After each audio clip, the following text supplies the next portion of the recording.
नमस्कार। एक बार फिर आप सभी का स्वागत है। आज हम कक्षा 7वीं की पाठ्य पुस्तक तरंग हिंदी पाठमाला का पाठ 7 पढ़ेंगे। पाठ 7 है हमारा विजय पर्व। विजय पर्व एकांकी है और इसके एकांकीकार हैं डॉक्टर रामकुमार वर्मा। सुप्रसिद्ध कवि एवं नाटककार डॉक्टर रामकुमार वर्मा द्वारा लिखित प्रस्तुत एकांकी नाटक मंगोल आक्रमणकारी तैमूरलंग के भारत आक्रमण की ऐतिहासिक घटना पर आधारित है। इस नाटक में हम देखते हैं कि किस तरह बर्बर तैमूरलंग से सब आतंकित हो जाते हैं, किंतु एक वीर भारतीय बालक बलकरन एक नन्हा सा चाकू हाथ में लेकर उसे युद्ध करने के लिए ललकारता है। बालक बलकरन की निर्भयता तथा उसके साहस को देखकर क्रूर तैमूर का भी हृदय परिवर्तन हो जाता है। वह उस वीर बालक बलकरन को अपना दोस्त कहता है और अपने सैनिकों को बलकरन के गांव में लूट और हत्या करने से रोक देता है। तो पात्र परिचय। तैमूर जो कि मंगोल आक्रमणकारी तैमूरलंग है। बलकरन कल्याणी का पुत्र, एक वीर और साहसी बालक। अली बेग तैमूर का सिपाही। अन्य कुछ ग्रामीण है और समय काल है 1398 ईस्वी। कल्याणी जो कि एक ग्रामीण स्त्री है, बलकरन की माँ है। जफर तैमूर का सरदार। मुबारक तैमूर का सिपाही है और स्थान है एक छोटा सा गांव का घर। एकांकी की शुरुआत होती है। कल्याणी अंगीठी के पास बैठी कोयला डालकर आग तेज कर रही है, साथ ही गीत गुनगुना रही है। उसका बेटा बलकरन तख्त पर बैठा हुआ एक छोटे से पत्थर के टुकड़े पर अपने चाकू की धार तेज कर रहा है। बलकरन चाकू की धार तेज करते जाता है और माँ से पूछता है कि माँ, तुम क्या गुनगुना रही हो? इस पत्थर पर मेरा चाकू तेज नहीं हो रहा है। कल्याणी कहती, क्या तेरा चाकू भी मेरा गाना सुन रहा है? पर आज चाकू तेज करने की तुझे क्या सूझी? आज तो तेरी वर्षगांठ है। बलकरन कहता है, वर्षगांठ? मेरी वर्षगांठ पर तो हथियारों की पूजा होनी चाहिए माँ।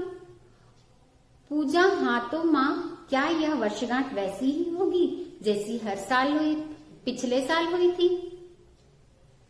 कल्याणी कहती, हाँ बिल्कुल वैसी ही। इस वर्षगांठ पर तू 12 वर्ष का हुआ। बेटा, मैं तो आशीर्वाद देती हूँ कि इस तरह तेरी बहुत सी वर्षगांठ मनाई जाए तो दिन दुना रात चौगुना बढ़े। बलकरन कहता है, माँ बताओ आज वर्षगांठ में क्या क्या करोगी? कल्याणी कहती है, प्यारे बेटे को नहलाऊंगी, फूल माला पहनाऊंगी, माथे पर चंदन लगाऊंगी, फिर मैं तेरे लिए बहुत अच्छी मिठाइयाँ बनाई है उसे तुझे खिलाऊंगी और तुझे खीर भी खिलाऊंगी। बलकरन कहता है, पर माँ मेरे साथ तुझे खाना पड़ेगा। तुझे भी अपनी वर्षगांठ आज ही मनानी पड़ेगी। अभी मेरे साथ मैं अकेले इतनी मिठाई नहीं खा सकता। कल्याणी कहती है, तेरे खाने के बाद खा लूंगी, बस दूध भर आ जाए। खीर बनाने में देर की क्या लगती है, पानी तो उबल ही रहा है। बलकरन कहता है, मैं अभी दूध लेकर आता हूँ। कल्याणी कहती है, सुजान आता ही होगा बेटा, तू कहाँ जाएगा? बलकरन कहता है, सुजान घर ही है। सुजान का घर कितनी दूर है? रास्ते से हटकर उत्तर की तरफ है ना, उस शीशम के पेड़ के नीचे तो उसकी झोपड़ी है, मैं ले आऊंगा। कल्याणी कहती है, तू ऐसी बातें करता है तो जा जल्दी ही लौटना, आज तेरी वर्षगांठ है। बलकरन कहता है, मैं अभी लौट कर आया, मुझे एक बर्तन दे दो और चाकू अब काफी तेज हो गया है, मैं इसे अपने पास ही रखूंगा। कल्याणी कहती है, चाकू तेरे किस काम आएगा? अच्छा यह ले बर्तन, और उसको बर्तन दे देती है और बलकरन अच्छा माँ मैं अभी आया कहकर वहां से चला जाता है। अब कल्याणी, मेरा भोला बच्चा, बलकरन अभी से कैसी वीरता की बातें करता है, मन ही मन अपने आप से कहने लगती है। इतनी ही में बाहर से शोर और भगदड़ की आवाज सुनाई होती है और एक ग्रामीण उधर आता है, उसके घर में आता है। हिंदू ग्रामीण रहता है, वो घबराए हुए आवाज में कहता है, तुर्क आया है, भागो भागो, तुर्क आया, भागो। कल्याणी कहती है, कल्याणी मतलब थोड़ा आगे जाकर कहती है, पागल हो गई क्या, तुर्क कहाँ से आएगा। मुसलमान ग्रामीण आता है, वो कहता है, बहन भाग चलो जल्दी, वह तैमूर आ गया है, मैंने अपनी आंखों से उसे देखा है। फिर हिंदू ग्रामीण कहता है, लूटते हुए आ रहा है, वे लोग तो हमें लूट लेंगे, हमें मार देंगे, चलो बहन। कल्याणी कहती है, तैमूर कौन, और फिर वो बलकरन ऐसे चिल्लाने लगती है। हिंदू ग्रामीण आता है, हिंदू ग्रामीण कहता है, बहन कल्याणी सब कुछ छोड़कर जल्दी जंगल की ओर छिपने भाग चलो, नहीं तो घर के तलघर में छिप चलो, नहीं तो मेरे साथ चलो, समय नष्ट न करो। कल्याणी घबराकर कहती है, बलकरन तो अभी आया ही नहीं, उसे छोड़कर मैं कहीं नहीं जा सकूंगी। ग्रामीण कहता है, कहाँ गया है बलकरन। कल्याणी कहती, वह दूध लेने सुजान के घर गया है। हिंदू ग्रामीण कहता है, सुजान के घर बहुत अच्छा है, तब तो उसका कुछ नहीं बिगड़ेगा, सुजान का घर खास रास्ते से हटकर दूर कोने में है, वे लोग सीधे रास्ते से आ रहे हैं। कल्याणी कहती है, कौन कौन आ रहे हैं। हिंदू ग्रामीण कहता है, तुर्क, इस बार तैमूर तुर्क आया है, बड़ी भारी फौज लिए हुए है। कल्याणी डरकर कहती है, तैमूर तुर्क बड़ी भारी फौज लिए हुए हैं। हिंदू ग्रामीण कहता है, चलो बहन जल्दी चलो। कल्याणी कहती है, नहीं बलकरन को आने दो, मैं बलकरन के बिना नहीं जाऊंगी। और फिर वो बलकरन ऐसे करके पुकारने लगती। हिंदू ग्रामीण कहता है, बहन चुप रहो, तुर्क सुन लेगा, जल्दी चलो। और वो क्या करता है, कल्याणी का हाथ पकड़कर तेजी से लेकर जाता है और उसकी जो माँ रहती है कल्याणी, वो बलकरन चिल्लाती जाती है। और फिर तैमूर के 3 सैनिकों का घर में आना होता है, वे घर के सामान को तोड़ते फोड़ते हैं। जफर कहता है, कोई नहीं, कमबख्त सब भाग गए। पहला सैनिक कहता है, तख्त के नीचे कोई नहीं। जफर कहता है, मुबारक, इस वक्त आदमियों का कत्ल करना हमारा मकसद नहीं है, जितना सोना चांदी लूटने का है। देखो इधर कहीं सोना चांदी कहीं रखा होगा। तो मुबारक कहता है, कहीं कुछ नहीं है सरदार, मामूली सी झोपड़ी है, उसमें सोने चांदी कहाँ। जफर कहता है, बेवकूफो, तुम इन तस्वीरों को पलटो, इनके पीछे दीवारों में कुछ होगा, ये लोग अपना सोना चांदी दीवारों में रखते हैं। मुबारक और उसका साथी अली बेग तलवार से सब तस्वीरों को उलटते हैं और कुछ नहीं दिखाई देता है उन्हें। अली बाग कहता है, कहीं कुछ नहीं है सरदार। मुबारक कहता है, सरदार, अगर सोना चांदी उन लोगों के पास होगा भी तो वो लोग अपने साथ लेकर भाग गए होंगे। जफर कहता है, देखो उस कोने में क्या है। अली बेग कहता है, कुछ बर्तन मालूम होते हैं सरदार। बर्तनों के पास जाता है और उसे खोलकर देखता है। सरदार ये है। जफर खुश हो जाता है और कहता, शाबाश, है क्या। शाबाश, क्या है, सोना चांदी। अली बेग कहता है, सरदार, सोना चांदी तो नहीं है, लेकिन उससे भी ज्यादा कीमती चीज है जिसकी आपको हमको सब बहुत सख्त जरूरत है। जफर कहता है, क्या है। मुबारक कहता है, सरदार, बढ़िया खाना, तरह तरह की मिठाइयाँ हैं। और उसे वो छूकर देखता है और कहता है, गरम है और ताजा है। अली बेग कहता है, सरदार, आप बहुत भूखे हैं, कुछ खा लीजिए, फिर तो दिन भर हम लोगों को लूट और कत्ल करना ही है। जफर कहता है, नहीं नहीं, फेंक दो। फिर कहता है, अच्छा इधर लो। मुबारक कहता है, सरदार, मालूम होता है जल्दी जल्दी में ये लोग खाना भी खाना सके, वैसे ही खाना रखकर छोड़कर चले गए। जफर कहता है, हाँ गरम मिठाइयाँ हैं, लो तुम लोग भी खा लो, भूखे हो गए। मुबारक कहता है, खाइए, मतलब नौश फरमाइए, खाइए। जफर, मैं खाऊंगा, लो तुम भी लो। सब लोग खाते हैं। अली बेग, सरदार तो कबूल है, हाथ फैलाते हैं और वो लोग खाने लगते हैं। और फिर उसकी प्रशंसा करने लगते, तारीफ करने के खाना बहुत ही लजीज है, बहुत दिनों से लजीज खाना नहीं खाया है और अब जाकर ये मिठाइयाँ सामने आई है। मुबारक कहता है, लेकिन सरदार रुक जाइए, कहीं इन मिठाइयों में जहर न मिला हो। जफर कहता, बेवकूफ हो तुम। मुबारक, यहाँ के लोग इतने सीधे हैं कि वे ऐसी बातें करना जानते ही नहीं।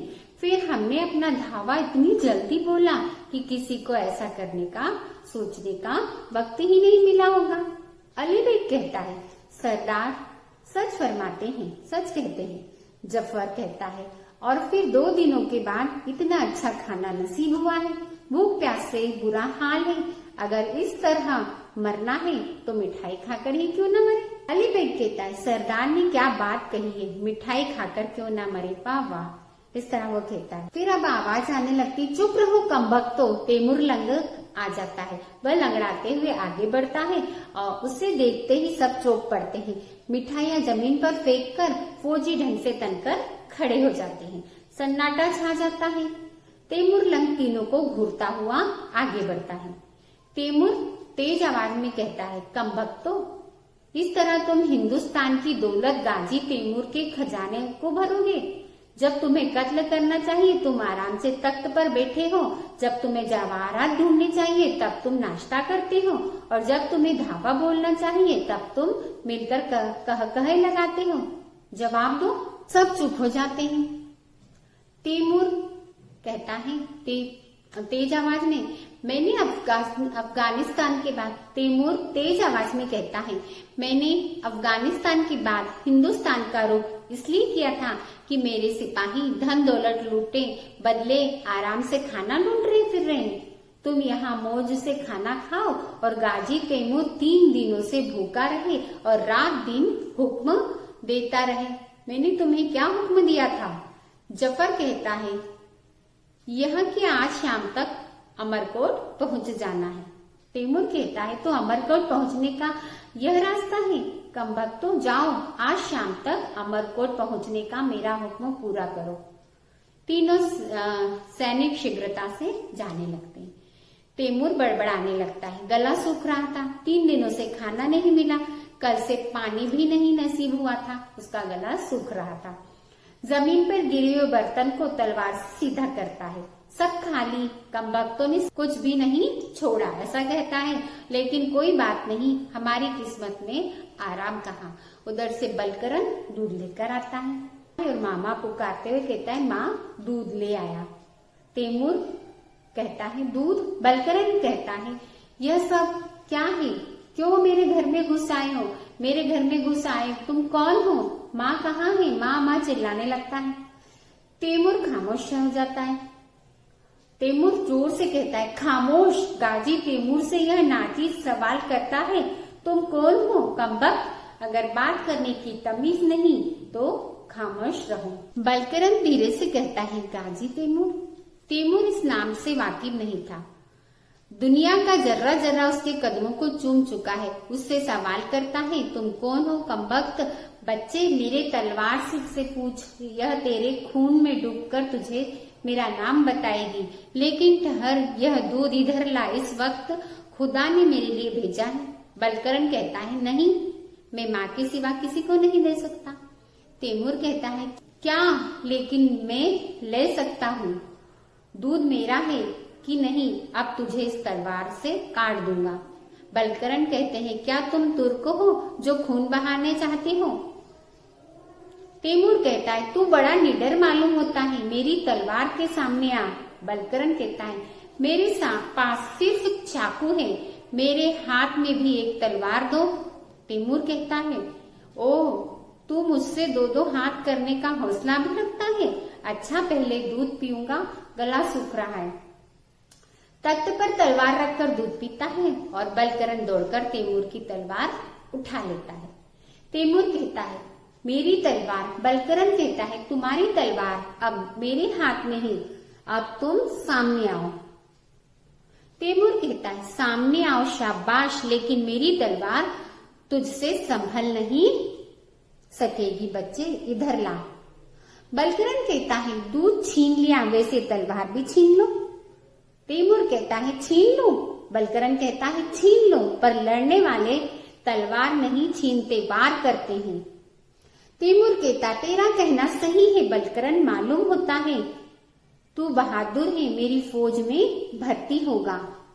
बलकरण दृढ़ता से कहता है नहीं तैमूर, तो अब तुझे ज्यादा देर तक जिंदा नहीं रहने दूंगा, यह मेरी तलवार। बलकरण छीन ली, लेकिन यह बहादुरी नहीं है, मेरे पास यह चाकू है, इसी से लड़ूंगा। तैमूर हंसता है। बलकरण हाँ, थोड़ी देर पहले ही मैंने इसे तेज धार की है, देखो यह इसकी धार कितनी तेज है, और वो उंगली में चुभाकर खून की बूंद दिखाता है, मेरी उंगली से खून निकाल सकता है। इस प्रकार वह तैमूर को बताता है। तैमूर कहता है शाबाश तैमूर के दिल में रहम नहीं, लेकिन तेरी बातें सुनकर। बलकरण कहता है इन बातों से क्या चलाओ, ना अपनी तलवार में भागूंगा नहीं। तैमूर कहता है तू भागेगा नहीं, तू बहादुर शेर है, मैं तुझ पर तलवार नहीं चला सकता, चाकू वाले बहादुर तेरा नाम क्या है। बलकरण कहता है दुश्मन नाम नहीं पूछता, वह वार करता है। तैमूर कहता है लेकिन तेरी बहादुरी देखकर तुझे दुश्मन नहीं मानता, तू अपना नाम बता। बलकरण कहता है बलकरण। तैमूर दोहराता है बलकरण, हिंदुस्तान की दौलतों में तू भी एक दौलत है। बलकरण गाजी तैमूर एहसान नहीं भूलता, जो उसकी थकावट दूर करने के लिए दूध हाजिर कर सकता है, उसके खून से वह अपनी तलवार नहीं रंगेगा। बलकरण कहता है पर दूध तो मैंने हाजिर नहीं किया, वह तो तुमने छीन लिया था। तैमूर कहता है एक ही बात है, दूध मैंने तेरे हाथ से पाया, मैं तेरी जान बख्शता हूँ, मैं तेरी इच्छा भी पूरी कर सकता हूँ। बलकरण कहता है मुझे कुछ नहीं चाहिए। तैमूर कहता है नहीं, तू मेरा छोटा सा बहादुर दोस्त है, चाकू वाला दोस्त, इस हैसियत से तेरा मुझ पर हक है। बलकरण कहता है तो मेरी माँ कहाँ है। तैमूर कहता है मैं नहीं जानता, पर इतना कह सकता हूँ कि मेरे सिपाहियों ने यहाँ किसी का कत्ल नहीं किया है, क्योंकि उनकी तलवारों पर खून का कोई धब्बा नहीं था। बलकरण कहता है अगर आप मेरी इच्छा पूरी करना चाहते हैं तो मैं आपसे यही कहूंगा कि आप मेरे गांव से बाहर चले जाएं। तैमूर कहता है मंजूर है, मैं दूसरे गांव को चला जाऊंगा, तेरा दूध और चाकू मुझे हमेशा याद रहे। बलकरण उसे धन्यवाद देता है। तैमूर मैं कुछ समझा नहीं, पर तैमूर की जिंदगी में आज एक नई बात हुई। तैमूर किसी को माफ नहीं करता, पर आज उसने तुझे माफ कर दिया। और हंसता है और तैमूर की बराबरी करना चाहता है, लेकिन तू सबसे बड़ा है, तेरा चाकू उसकी तलवार से भी तेज निकला। तैमूर खूंखार है, पर वह बहादुरी को सलाम करता है। वह बहादुर बच्चे को तैमूर का सलाम, और वहां से वो सलाम करके फौजी ढंग से चला जाता है। बलकरण भी उसे निडरता से सलाम करता है। तैमूर कहता है मैं तेरे गांव को हाथ नहीं लगाऊंगा, सिपाहियों को हुक्म देकर वापस कर दूंगा। और खुदा हाफिज का हाथ उठाकर खुदा हाफिज करके उसे चला जाता है। फिर वो चला जाता है। बलकरण मामा चिल्लाता रहता है। फिर कल्याणी का प्रवेश वहां आती है कल्याणी, और बलकरण को अपने हृदय से लगा लेती है। कल्याणी कहती है बेटा, और सिसकने लगती। बलकरण कहता है माँ तू रोती क्यों है, तू कहाँ थी। कल्याणी कहती है बेटा, तैमूर के सिपाही आए थे, उनसे बचने के लिए ठाकुर दादा मुझे तलघर में खींच ले गए, तुझे कुछ तो नहीं हुआ देखो। बलकरण कहता है नहीं माँ, मुझे कुछ नहीं हुआ, तैमूर यहाँ आया था और वह सारा दूध पी गया। कल्याणी कहती है बेटा तैमूर था, कैसा था। बलकरण कहता है तैमूर सिपाही की तरह, रोबीला चेहरा, ऊंची नाक, मोटे मोटे हाथ और हाथों में तलवार। मैं उससे डरा नहीं, मेरे पास भी चाकू था, मैंने सवेरे ही उसे तेज किया था। कल्याणी हंसते हुए कहती उसके तलवार के सामने तेरा चाकू किस काम आता बेटा। बलकरण कहता इसी चाकू ने तो उसे चौंका दिया था माँ, वह मुझे चाकू वाला बहादुर कहता था। कल्याणी आश्चर्य से अच्छा कहती है बलकरण, मैंने यह चाकू बड़ा तेज है, बलकरण कहता है, मैंने कहा यह चाकू बड़ा तेज है, मैंने सवेरे ही उस पे धार रखी है, मैंने उसे अपनी उंगली चीर कर दिखा दी, देखो यह खून। कल्याणी चीखती हो, खून। बलकरण कहता है, उसने नहीं निकाला, मैंने ही चीर कर गिराया है। आज वर्षगांठ है ना, मैं तेरे लिए कितनी अच्छी अच्छी मिठाई बनाई थी, सब नष्ट हो गई, अब तेरी वर्षगांठ कैसे मनाऊं? बलकरण कहता है, बस अपना आशीर्वाद दे दे माँ। और तो कल्याणी कहती है, और क्या? बलकरण कहता है, और तू चंदन लगाने के लिए कहती थी ना, मेरी उंगलियों से खून लेकर मुझे तिलक कर दे। कल्याणी कहती है, उंगली का खून का तिलक लगाऊं? यही सही मेरे लाल वीर बालक की वर्षगांठ है, तेरी 12वीं वर्षगांठ ऐसे ही मनाऊं।